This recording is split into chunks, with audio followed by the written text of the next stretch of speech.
हर खबर पर होगी आपकी पकड़। डाउनलोड कीजिए एबीपी लाइव ऐप। मैं आपको बता दूं कि 2016 में जेएनयू विवाद और उसके बाद लोकसभा चुनाव के दौरान बिहार में जिस चेहरे की सबसे ज्यादा चर्चा रही, वो चेहरा इस समय एबीपी न्यूज के साथ जुड़ रहे हैं हमारे साथ। एक बार फिर बिहार में चुनाव है और सबके मन में सवाल यही कि इस बार क्या करने वाले हैं कन्हैया कुमार। कैसे हैं कन्हैया जी, आप कहां गायब हैं? क्या तैयारियां चुनाव की? तारीखों का ऐलान हो गया है? सबसे पहले मैं आपको और आपके सभी दर्शकों को अपना नमस्कार करता हूं और मैं आपको धन्यवाद करता हूं कि आपने मुझे इस शिखर सम्मेलन में बातचीत के लिए बुलाया है। आपने कहा कि चुनाव है, तारीखों का ऐलान हो गया है। लोकतंत्र में चुनाव होते रहते हैं, ये आखिरी और पहला चुनाव नहीं है, इसके बाद भी चुनाव होंगे। फिर आगे पंचायत का चुनाव है, फिर उसके बाद लोकसभा का चुनाव होगा, दूसरे राज्यों का चुनाव होगा। चुनाव होते रहेंगे। सवाल ये है कि ये जो डेमोक्रेसी का प्रोसेस है, इस प्रोसेस पे ही सिर्फ बात होगी या ये प्रोसेस जिस लिए है कि जनता के सवालों को चुनाव के प्लेटफॉर्म से उठाया जाए। पिछली बार जो सरकार बनी थी उसने जो घोषणा पत्र जारी किया था, उस घोषणा पत्र में जो मुद्दे थे उसमें से कितने मुद्दों पे काम हुआ है, कितने मुद्दों पे काम नहीं हुआ है। यही जानना चाहती हूँ कि जो कह रहा है कि आप चुनाव लड़ने जा रहे हैं विधानसभा का। आप पहले जब आप सवाल तो आप तब पूछेंगे ना, आप रियलिटी चेक तो तब करेंगे ना जब आप खुद चुनाव लड़ रहे हो, या आपकी पार्टी की क्या रणनीति होगी उस पर आप हमसे कुछ कहें। देखिए, हमारी पार्टी बिहार में जो कोरोना की परिस्थिति है, जो बाढ़ के चलते हालात पैदा हुए हैं और लॉकडाउन के बाद जिस तरीके से लाखों लोग अपने घर को लौटने को विवश हुए हैं, तो ऐसी परिस्थिति में बार बार ये सवाल उठाती रही कि पहले इस बात का ध्यान रखा जाए, लोगों की सुरक्षा का ध्यान रखा जाए, क्योंकि चुनाव में लोगों की भागीदारी महत्वपूर्ण है। बहुत अच्छी तरह भागीदारी कैसे होगी? स्पीकर हैं, ये हम बहुत अच्छी तरह जानते हैं कि आप बहुत अच्छे वक्ता हैं, लेकिन मेरे सवाल का सीधा सा जवाब दे दीजिए। तो क्या कन्हैया कुमार विधानसभा का चुनाव लड़ रहे हैं? नहीं, एक बात बताइए। अरे तो आप मुझे बोलने के लिए ही बुलाए हैं ना, कि मुंह देखने के लिए थोड़ी बुलाए हैं। तो मैं बोलूंगा ही ना। जो आप सवाल पूछ रहे हैं चुनाव का, तो मैंने कहा कि चुनाव पे हमारी पार्टी का पोजीशन था कि लोगों की सुरक्षा का ध्यान रखा जाए, लोगों की भागीदारी को सुनिश्चित किया जाए, क्योंकि वहाँ जो इंफ्रास्ट्रक्चर अवेलेबल है उसमें बहुत सारे सिक्योरिटी कंसर्न लोगों ने जाहिर किए हैं। हालांकि चुनाव आयोग ने बहुत सारी चीज़ों को माना, बहुत सारी चीज़ों को नहीं माना। तारीखों की घोषणा हो गई है। स्वाभाविक रूप से हमारी पार्टी भी एक संसदीय डेमोक्रेसी में, पार्लियामेंट्री डेमोक्रेसी में बिलीव करने वाली पार्टी है, चुनाव लड़ेगी। और बराबर ये कोशिश की जा रही है कि जो लाइक माइंडेड पार्टियां हैं, जो हमारे सिद्धांतों से मेल खाने वाली पार्टियां हैं, सेकुलरिज्म का सवाल है, सामाजिक न्याय का सवाल है, लोकतंत्र को और बेहतर बनाने का सवाल है, इन सवालों पे जिनके साथ हमारा एक कॉमन मिनिमम प्रोग्राम बन सकता है, जिनके साथ एक समझौता हो सकता है, वो बातचीत की प्रक्रिया चल रही है। स्वाभाविक रूप से चुनाव होंगे तो पार्टी चुनाव लड़ेगी। जहां तक मेरी उम्मीदवारी का सवाल है, मुझे उम्मीदवार बनने का सवाल है, मैं इस बार विधानसभा चुनाव नहीं लड़ रहा हूं, लेकिन पार्टी जो भूमिका मुझे देगी, जो जिम्मेवारी देगी, उसका निर्वहन करूंगा। कन्हैया जी, खबर ये भी आ रही है कि आप आरजेडी के साथ जा रहे हैं और आप भी कह रहे हैं कि विचारधारा जिससे मिलती है, ये जरूरी है ये फैसला आरजेडी के साथ जाना, या फिर मजबूरी है? देखिए, अभी हमारा नेशनल कॉन्फ्रेंस हुआ था केरला में और वहाँ पे नेतृत्व का चुनाव हुआ, जनरल सेक्रेटरी का चयन हुआ। तो वहाँ पे पार्टी प्रोग्राम पे चर्चा हुई और इस बात पे काफ़ी विस्तृत चर्चा हुई कि आने वाले समय में जो देश में सत्तासीन पार्टी है, उसके जो कार्यक्रम हैं, उसके द्वारा जो जिस तरीके से राजनीति इस देश में की जा रही है, उसका मुखालफत कैसे किया जाए। तो रणनीति के तौर पर यह बात स्वीकार किया गया कि इस देश में जितनी भी डेमोक्रेटिक, सेकुलर, प्रोग्रेसिव लेफ्ट पार्टियां हैं, उसके साथ एक यूनाइटेड फ्रंट बनाने का प्रयास किया जाए। कॉमन मिनिमम प्रोग्राम के आधार पे रेस्पेक्टिव राज्य में, अलग अलग राज्यों में जो वहाँ की पार्टी हैं, उनके साथ एक तालमेल बना करके, एक समझौता बना करके, एक मुकम्मल मोर्चा बना करके सत्तासीन पार्टियों का मुकाबला किया जाए। और उसी प्रोग्राम के तहत आने वाले चुनाव जहां भी होंगे, अब बिहार का चुनाव हो रहा है, तो वहां पे जो विपक्षी पार्टियां हैं उनके बीच में विपक्षी एकता बनाने की एक कोशिश की जा रही है। तो ये जो विपक्षी एकता बनाने की कोशिश हो रही है, ये किसके साथ हो रही है? आरजेडी के साथ हो रही है या जेडीयू के साथ हो रही है? देखिए आप अब ये कैसा सवाल आप करते हैं। जेडीयू तो वहाँ ऑलरेडी पावर में है, वही नहीं, नीतीश आप जी जो है वो किसके साथ मुख्यमंत्री जाने हैं, वाले हैं? तो वो सत्ता में है। हमें जो तो खबर विपक्षी ये है कि आप पार्टियां हैं। आरजेडी के साथ जा रहे हैं। मैंने तो कहा कि नहीं, आरजेडी ही नहीं है, आरजेडी भी है, कांग्रेस है, और जो छोटे छोटे दल हैं जो बिहार में एक स्टेक रखते हैं उनसे भी बातचीत है, और एक मुकम्मल मोर्चा बन पाए उस दिशा में बातचीत हो रही है। लेकिन कन्हैया कुमार जी, आपको याद होगा कि जब आप बेगूसराय से खड़े हुए थे तो ये वही तेजस्वी यादव हैं जिन्होंने अपना कैंडिडेट वहां से हटाने से इनकार कर दिया था, और आपकी हार की बहुत बड़ी वजह ये हुई थी। उसके बावजूद आप तैयार हैं तेजस्वी से हाथ मिलाने के लिए? क्या ये मौका परस्ती नहीं है? देखिए मौका परस्ती तो तब होती ना जब हम जेडीयू की तरह नीतीश जी की तरह जो है बीजेपी में चले जाते। इसको मौका परस्ती कहते हैं। जो लोग विपक्ष में बैठे हुए हैं, जो सत्ता से बाहर हैं, उनके साथ तो एक एकता बनाने का प्रयास करना ही चाहिए। ये तो एक बुनियादी चीज है। रही बात मेरी उम्मीदवारी का, मेरे चुनाव का, लोकसभा सीट का, बेगूसराय का, तो लोकतंत्र की प्रक्रिया में ये सब होते रहता है। मैं आपको याद दिला देता हूँ, 1990 में जब लालू जी पहली बार मुख्यमंत्री बने थे तो भाजपा भी उनकी सरकार को समर्थन कर रहा था। अभी वो बीजेपी के खिलाफ जो है लड़ रहे हैं, लड़े हैं, और जो है वो जेल में बंद हैं। तो लोकतंत्र में ये होते रहता है। अभी मैं अगर यही बात थोड़ा और इतिहास में ले जाकर के आपको बताऊं तो जेपी मूवमेंट जो है वो कांग्रेस पार्टी के खिलाफ हुआ था, लेकिन जेपी मूवमेंट से निकली हुई जितनी भी पार्टियां हैं वो आज कांग्रेस के साथ कहीं ना कहीं गठबंधन करती है, समझौता करती है। उसमें से कुछ लोग भाजपा के साथ भी मिलकर के गठबंधन बनाए हैं, समझौता किए हैं। अभी कल की ही एक बड़ी घटना है कि अकाली दल कल तक जो है वो एनडीए का पार्ट था, अब अकाली दल एनडीए को छोड़ करके बाहर चला गया है। अभी खूब बिहार चुनाव में महाराष्ट्र की चर्चा हो रही है। शिवसेना बीजेपी का घटक दल था, साथ में लोग सरकार बनाए, उसके बाद समझौता टूट गया और शिवसेना और कांग्रेस एक दूसरे के धूर विरोधी थे, अभी साथ में मिलकर के सरकार बना रहे हैं। अभी मैं और थोड़ा सा इतिहास में जाऊं तो जो लोग कांग्रेस पार्टी को तोड़ करके बाहर निकले थे, आज कांग्रेस पार्टी के साथ मिल कि मतलब राजनीति में ये मौका परस्ती सिर्फ कन्हैया कुमार में नहीं है। ये सारे राजनीतिक दलों के आपने नाम मुझे गिना दिए, लेकिन मेरा सवाल इससे इतर है कन्हैया कुमार जी, लोकतंत्र में विरोध करने के लिए जनाधार होना। सुनिए, आप गलत बात सुनिए। अरे मेरी बात सुनिए मैडम, मेरी बात सुनिए। आप गलत शब्द का प्रयोग कर रहे हैं। आपके यहाँ एक मैडम है रूबिका जी, वो पहले जी न्यूज में थी, तो क्या वो मौका परस्त थी कि वो जी न्यूज छोड़ करके एबीपी न्यूज में आ गई? विचारधारा के साथ कॉम्प्रोमाइज नहीं किया। सभी चैनलों का काम जो है वो खबरें दिखाना है, चाहे वो जी न्यूज में खबरें दिखाएं और चाहे एबीपी न्यूज में दिखाएं। आपस में लड़ना भी है ना। सेब और नारंगी का तुलना कर रहे हैं। ये सेब और नारंगी की तुलना मत कीजिए। अच्छा चलिए, थप्पड़बाजी करना भी विचारधारा है क्या? राजनीति पे आते हैं कन्हैया जी, राजनीति पे आते हैं। नहीं, ऐसे नहीं भागिए मत। देखिए मैं टिपिकल पॉलिटिशियन नहीं हूँ कि आप कुछ भी बोल करके भाग जाएंगे। नहीं, आप मेरे सवालों का जवाब दीजिए। विचारधारा का सवाल नहीं है, प्रोफेशन का सवाल है। तो क्या रोड पे थप्पड़ चलाना प्रोफेशन है? ऐसी बात मत कीजिए, इस तरह के शब्दों का इस्तेमाल मत कीजिए।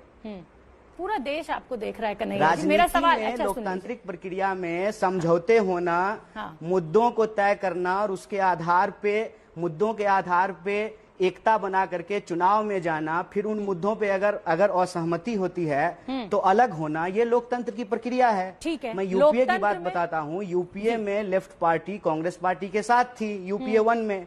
उसके बाद परमाणु समझौते को लेकर के 1, 2, 3 समझौते को लेकर के कांग्रेस और लेफ्ट का जो है समझौता टूट गया। फिर जब यूपीए 2 बना तो लेफ्ट पार्टी उसमें शामिल नहीं थी। ये इस देश का लोकतांत्रिक इतिहास है। अब अवसरवादिता को अगर हम देखेंगे कि एक पार्टी किसी के साथ समझौता करती है फिर छोड़ती है, तो उसमें पॉलिटिकल कंपल्सन भी है और ये डेमोक्रेसी की जरूरत भी है। इसको अवसरवादिता कह देना और बहुत हल्के शब्दों का इस्तेमाल करना, ये ठीक बात नहीं है। ठीक है, चलिए, अब लोकतंत्र में विरोध करने के लिए जनाधार जरूरी है। जेएनयू आंदोलन से आप चमक तो गए, लेकिन जो गढ़ था लेफ्ट पार्टियों का बिहार, वहां की राजनीति में वहां आप कोई जनाधार नहीं बना पाए। आगे की रणनीति क्या होने वाली है कन्हैया कुमार की? किन मुद्दों से आजादी की बात अब करेंगे आप अपने चुनाव प्रचार में? देखिए, मैं आपकी बात से सहमत हूं कि लेफ्ट पार्टियों का जो बेस था बिहार में वो कमजोर हुआ है। अपनी आलोचना स्वीकार करने में कोई दिक्कत नहीं है, वो बेस कमजोर हुआ है। उसकी कई वजहें हैं, उस वजह में मैं नहीं जाना चाहता हूं। लेकिन चुनाव जब हम लड़ने के लिए गए तो जिन मुद्दों को उठाया, आज भी हम उन मुद्दों पे बात करते हैं। और चुनाव हारने के बाद भी कैसे जनता को संगठित किया जाए, आंदोलन खड़ा किया जाए, इस पे हमारा ध्यान केंद्रित रहता है। एक उदाहरण के लिए मैं आपको बताता हूं, पिछले 23 तारीख को राष्ट्रकवि दिनकर जी की जयंती थी। जब मैं चुनाव लड़ रहा था तो मैंने जोर शोर से यह बात उठाई कि मिथिला का इतना बड़ा प्रदेश है और उसमें मिथिला का इतना बड़ा एरिया है, उसमें जो है सिर्फ एक यूनिवर्सिटी है, ललित नारायण मिथिला यूनिवर्सिटी। तो बेगूसराय में भी राष्ट्रकवि दिनकर के नाम पे एक यूनिवर्सिटी बननी चाहिए। अब चुनाव हम भले हार गए, लेकिन मैं आपके माध्यम से तमाम लोगों को ये बधाई देना चाहता हूं कि ये मुद्दा आज बेगूसराय में बना है कि बेगूसराय में एक यूनिवर्सिटी खुलना चाहिए, बेगूसराय में एक एम्स बनना चाहिए। हम बार बार कहते हैं कि हम जो आजादी की बात करते हैं वो देश से आजादी की बात नहीं कर रहे हैं। देश में जो हमारी समस्याएं हैं, आम लोगों की समस्याएं हैं, आपकी समस्याएं हैं, उन समस्याओं से हम आजादी चाहते हैं। और क्या उसमें हम बोलते हैं, हम कहते हैं कि इस देश में कोई भी इंसान, चाहे वो किसी भी जाति या धर्म का हो, उसको भूख से ना मरना पड़े। कन्हैया जी, आप मोदी से आजादी की भी बात करते हैं। देखिए वो, और ये तो अब आप ये तो जानते ही होंगे ना कि देखिए बतौर स्पीकर आपको एंटी मोदी की बातें करने के लिए ही बुलाया जाता है। आप सेमिनार करते हैं, उसमें आप खूब जोर शोर से मोदी जी के खिलाफ मोर्चा खोलते हैं। तो आपको स्पीकर और नेता का फर्क तो मुझे लगता है भली बात ही पता होगा। मोदी एक नेता है, अभी आप नेता नहीं बन पाए, अभी आप स्पीकर तक ही सीमित रह रहे हैं। जी जी जी जी, मुझे शायद नेता बनना भी नहीं है। मैं एक नागरिक का फर्ज निभा पाऊं, मैं समझता हूं इसी में मेरे जीवन की सार्थकता है।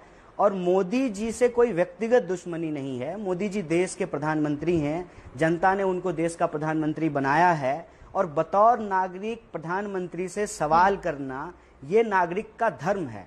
और यही स्वधर्म जो है, भारतीय होने का भी स्वधर्म यही है कि आप सत्ता से सवाल पूछें। वो धर्म मैं निभा रहा हूं। और उस धर्म के निर्वहन में सत्ता से सवाल पूछना, जो वादे उन्होंने किए थे, हमने नहीं किए थे, उन्होंने किए थे, जो घोषणा पत्र उन्होंने जारी किया था, उन पे सवाल खड़ा करना, ये हमारा स्वधर्म है, ये भारतीय होने का धर्म है, ये नागरिकता का धर्म है जिसका मैं निर्वहन कर रहा हूं।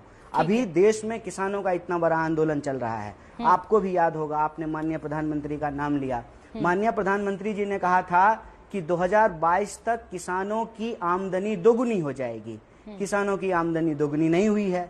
70 सालों में ऐसा पहली बार हुआ है मैडम कि प्रधानमंत्री जी किसानों का भला करना चाहते हैं और किसान चाहते हैं कि नहीं, हमको ये भलाई नहीं चाहिए। क्योंकि उन्होंने देखा है कि जैसे वो अन्नदाताओं का भला करना चाहते हैं, वैसे ही जीएसटी ला करके वो करदाताओं का भला करना चाहते थे। जैसे जीएसटी लाने से करदाताओं का भला नहीं हुआ, वैसे ही नया कृषि बिल लाने से अन्नदाताओं का भला नहीं होने वाला है। ठीक है, इस पे सवाल करना हमारा फर्ज है, हमारा धर्म है, जिसका हम निर्वहन करते हैं। आपको लगता है स्पीकर, ठीक बात है, किसी को लगता है लीडर, ठीक बात है, किसी को तो ये भी लगता है कि मैं जो है एंटी नेशनल हूँ, मैं क्या कर सकता हूँ। कन्हैया जी, ये जो सवाल आप उठाते हैं, बिल्कुल आपका अधिकार है, आपको उठाने चाहिए।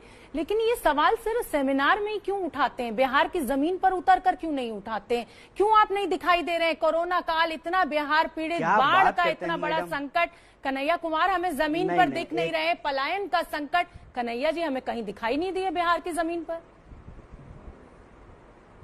नहीं, ये बिल्कुल गलत बात है। मैं आपको बता दूं कि चुनाव हारने के बाद हमने बिहार के 3800 जिला में जिला जिला घूम करके, गांव गांव घूम करके जनगण मन यात्रा आयोजित की। और मैं आपकी जानकारी के लिए बता दूं कि बिहार में भाजपा भी सरकार में शामिल है। पूरे देश में ऐसा पहली बार हुआ कि जहां भाजपा का शासन हो, उस विधानसभा में अनअपोज्ड तरीके से एनआरसी के खिलाफ रेजोल्यूशन पास किया गया। रही बात कोरोना की, कोरोना में लॉकडाउन के अपने नियम थे, अपने प्रावधान थे। उन नियमों का पालन करते हुए लोगों की जो मदद की जा सकती है अपने लिमिटेड कैपेसिटी में, हम लोग वो मदद कर रहे थे। और चुनाव की घोषणा नहीं हुई थी, तब भी हमारे लोग, हमारे साथी, हमारे परिचित जानकार बाढ़ के समय में भी लोगों के बीच में जाकर के काम कर रहे थे। ये तो आपकी मेहरबानी है कि चुनाव आया है तो आज आप हमको कैमरे पे बुला लिए हैं। चुनाव से पहले कोई खोज ही नहीं रहा था, कोई देख ही नहीं रहा था, तो हम दिखाई कहाँ से पड़ते। आप तो कन्हैया जी बतौर स्पीकर बुलाए जाते हैं। हमने आपकी वो जो भीड़ थी, आप जिसका जिक्र कर रहे हैं, हमने वो खूब भीड़ भी देखी। आप लगातार ये कह भी रहे हैं कि कन्हैया कुमार को नेता नहीं बनना है। जब नेता नहीं बनना है तो कन्हैया कुमार चुनाव क्यों लड़ते हैं? कन्हैया कुमार इस तरह से जमीन पर जाकर नारे क्यों लगाते हैं? और जिस जनाधार की बात मैं कर रही हूं, मैं आपको याद दिलाना चाहती हूं कि 2015 में 98 सीटों पर आपकी पार्टी ने चुनाव लड़ा था और जिसमें से 96 पर आपकी जमानत भी जब्त हो गई थी। नहीं, फिर आप गलत सूचना दे रही हैं मैडम जी। आप एक जिम्मेदार टीवी के एंकर हैं। आप सही कर दीजिए, मैं आपसे आग्रह करता हूं कि टीआरपी की इस होड़ से अपनी साख, बिल्कुल गलत बात है। लोग तो मेरे बारे में भी कहते हैं कि हमारी जमानत जब्त हो गई, जो साफ साफ झूठ बात है। मेरी जमानत जब्त नहीं हुई, लेकिन व्हाट्सएप मैसेज के आधार पे अगर 1.36% वोट आपको मिला था। मैं लेकर बैठी हुई हूँ कन्हैया कुमार जी, मैं गलत सूचना नहीं दे रही हूँ, ये मैं लेकर बैठी हुई हूँ। 1.36 मुझे बेगूसराय में 1.36%। अच्छा, बता दीजिए मुझे बेगूसराय में कितना वोट मिला था? मैंने ये तो नहीं कहा कि आपकी जमानत जब्त हो गई थी। बेगूसराय में कितना वोट मिला था? मैंने ये तो नहीं कहा कि आपकी जमानत जब्त हो गई थी। हाँ, मैं पूरी पार्टी की बात कर रही हूँ, मैं जनाधार की बात कर रही हूँ। लोकतंत्र में जब विरोध की बात करते हैं तो जनाधार जरूरी होता है, मैं ये बात कर रही हूँ। तो ये तो हम स्वीकार ही कर रहे हैं ना, इससे हम कहाँ इनकार कर रहे हैं। इससे हम कहाँ इनकार कर रहे हैं कि मोदी जी देश के प्रधानमंत्री बने हैं, जन समर्थन उनको मिला है, वो देश के चुने हुए प्रधानमंत्री हैं, और जो विपक्षी पार्टियां हैं उनका जनाधार कमजोर हुआ है। ये बात मैंने कहाँ अस्वीकार की है। मैं ये कह रहा हूँ कि विपक्ष चाहे कितना भी कमजोर हो जाए, लेकिन विपक्ष होने का धर्म तो उसको निभाना पड़ेगा ना। सत्ता से सवाल तो उसको पूछने पड़ेंगे। जो वादे किए गए हैं जनता से, उन वादों पे कितना काम हुआ है, उस पे सवाल तो खड़ा करना पड़ेगा।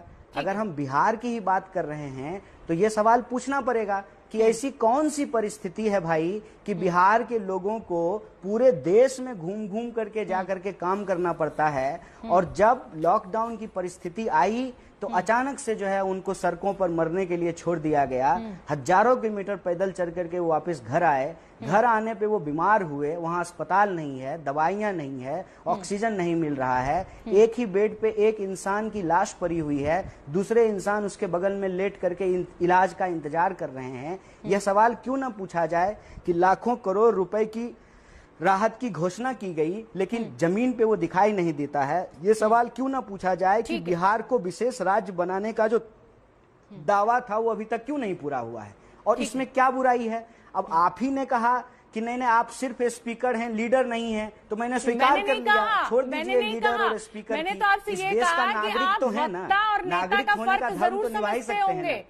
मैंने ये बिल्कुल नहीं कहा कि आप नेता नहीं हैं। मैंने तो आपसे ये कहा कि वक्ता और नेता यानी स्पीकर और लीडर का फर्क आप जरूर समझते होंगे। चलिए, अब मैं इससे आगे बढ़ना चाहूंगी। आप सवाल पूछते रहिए और ऐसे ही आगे बढ़ते रहिए, मेरा इसमें कोई ऐतराज नहीं है। मेरा अगला सवाल ये है कि क्या दीपिका पादुकोण को जेएनयू जाने की सजा मिल रही है? क्योंकि मनोज तिवारी से जब हमने एबीपी न्यूज से बात की थी तो उन्होंने कहा था कि नशा लेने से कई बार दिमाग भटक जाता है और इसीलिए देश विरोधियों के साथ दीपिका जेएनयू में खड़ी हो गई थी। देखिए, सबसे पहली बात तो यह है कि मैंने आपके ही चैनल के एक पत्रकार को, काफी जहीन पत्रकार हैं, उनसे जो है मैंने इस संबंध में चर्चा की, और उन्होंने मुझे बताया कि मनोज तिवारी जी का बयान ये है कि वो जेएनयू गई या तो इसलिए नशा लेने करने लगी, या वो नशा करती थी इसलिए जेएनयू गई। तो इस पे मेरा जो है साफ साफ जवाब था कि ये एक इंस्टीट्यूशन को बदनाम करने की साजिश है। जबकि रियलिटी क्या है? रियलिटी ये है कि हर साल सरकार उस यूनिवर्सिटी को बेस्ट यूनिवर्सिटी का खिताब देती है, राष्ट्रपति का बेस्ट यूनिवर्सिटी का पुरस्कार उसको मिलता है। अभी जो यूनिवर्सिटी की रैंकिंग आई है उसमें भी वो टॉप यूनिवर्सिटी में शामिल है। आप किसी भी मंत्रालय में चले जाइए, वहां जो आपको सीनियर सचिव मिलेंगे, आपको जो सेक्रेटरीज मिलेंगे वो जेएनयू से पढ़े हुए मिलेंगे। देश के अलग अलग जिलों में आप घूम करके देख लीजिए, आपको डीएम जेएनयू से पढ़े हुए मिलेंगे। आप अलग अलग विषय के एक्सपर्ट को उठा करके देख लीजिए, आपको जेएनयू से पढ़े हुए लोग मिलेंगे। तो ये इंस्टीट्यूशन को बदनाम करने की साजिश है। जहाँ तक सवाल, समस्या एक और है, ये तो आपने कहाँ कुछ हुआ मैडम, कहाँ कुछ हुआ, मैं यही कह रहा हूँ। 4 साल हो गया, ये 16 की घटना है, 2020 में हम बैठे हुए हैं। अभी तो जाकर के उसमें चार्जशीट का परमिशन हुआ है, उसका ट्रायल नहीं शुरू हुआ है। और वो मास्क मैन, अभी मतलब कोरोना के चलते लोग मास्क लगा रहे हैं, वो मास्क मैन कहाँ से आए थे, नारा लगा करके कहाँ भाग गए, उनकी आज तक गिरफ्तारी नहीं हुई है। मैडम, क्यों हम लोग मुद्दों को भटकाते हैं? क्यों हम जानबूझ करके ऐसी फर्जी बहस खड़ा करते हैं जिससे देश की जनता का कुछ नहीं हो सकता है? नारेबाजी हुई, गलत हुआ, सरकार और पुलिस उस पर कार्रवाई करेगी।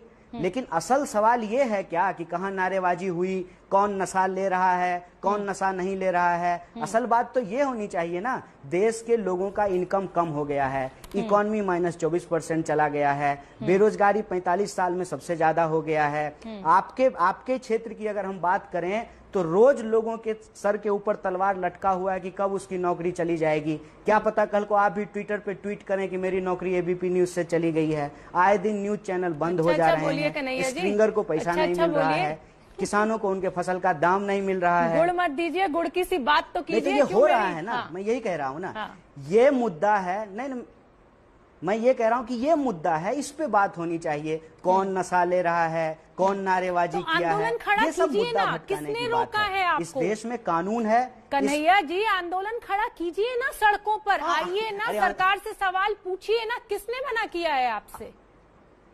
कांग्रेस ने एक पूरा देश बंद का, किसानों ने एक देशव्यापी बंद का ऐलान कर दिया। हमें तो कन्हैया कुमार कहीं नहीं दिखे, हमारे सारे रिपोर्टर्स फील्ड में मौजूद थे।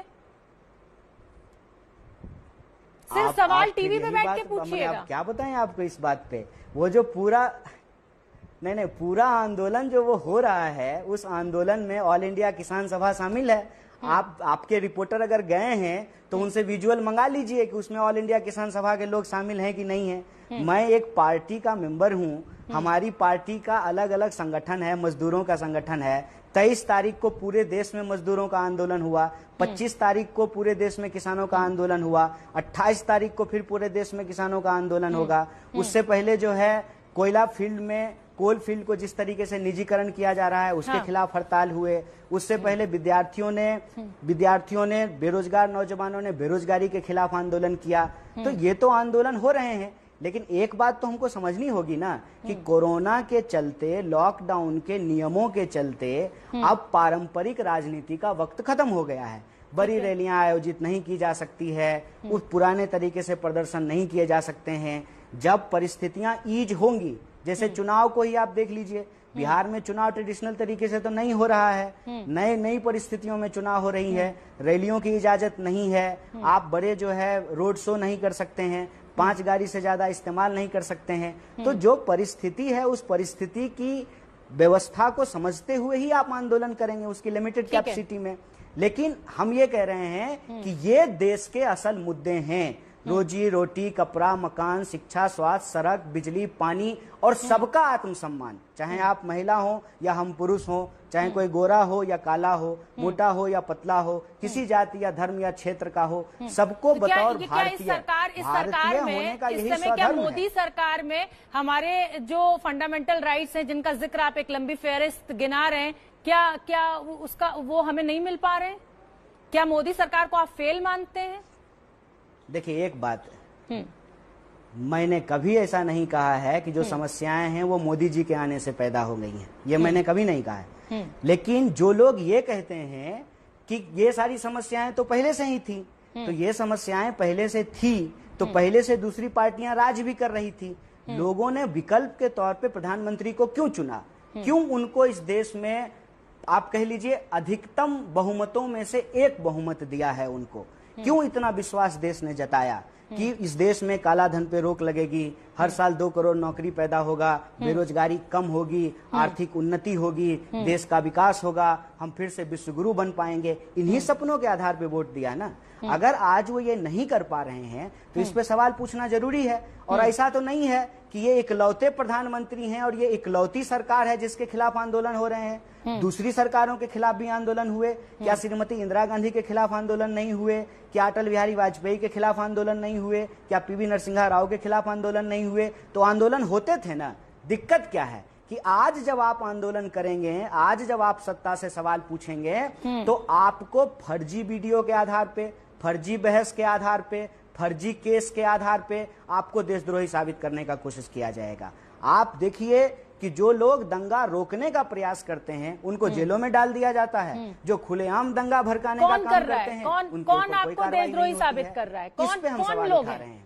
कौन लोग हैं? खुल के बोलिए ना, नाम लीजिए।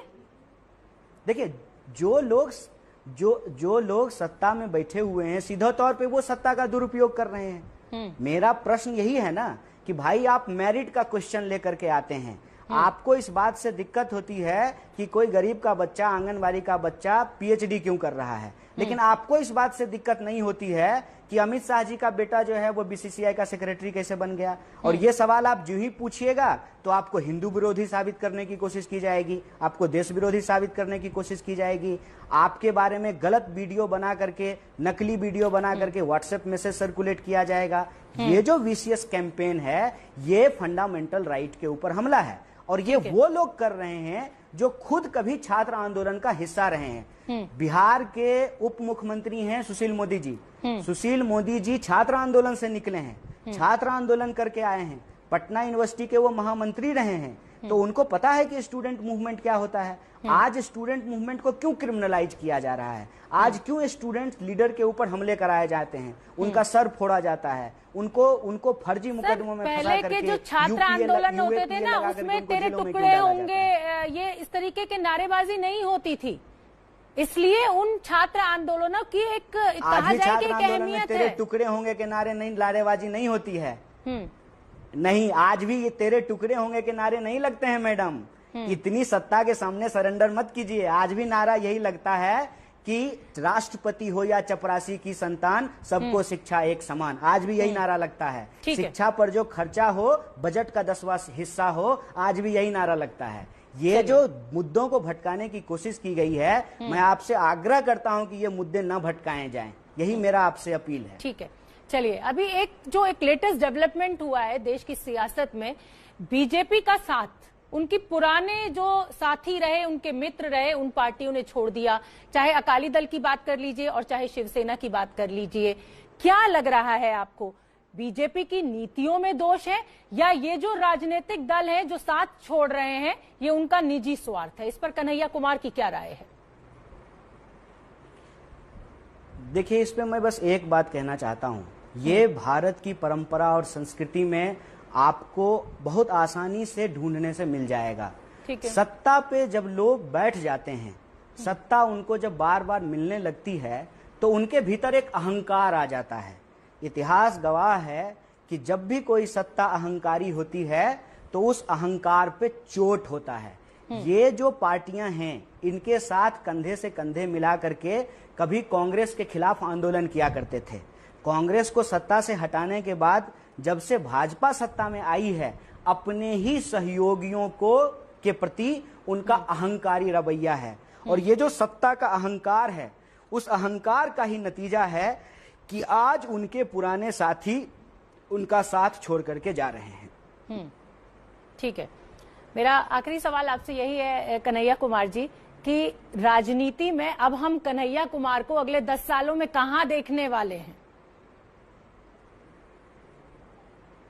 देखिए, राजनीति में जो होगा वो तो होगा। बस मैं एक बात इससे पहले जोड़ दूं कि जो भी मैं आपके साथ बातचीत कर रहा हूं इसे व्यक्तिगत तौर पे ना लिया जाए। ना ये आपके ऊपर व्यक्तिगत टिप्पणी है, ना ये आपके ऊपर चैनल के ऊपर टिप्पणी है।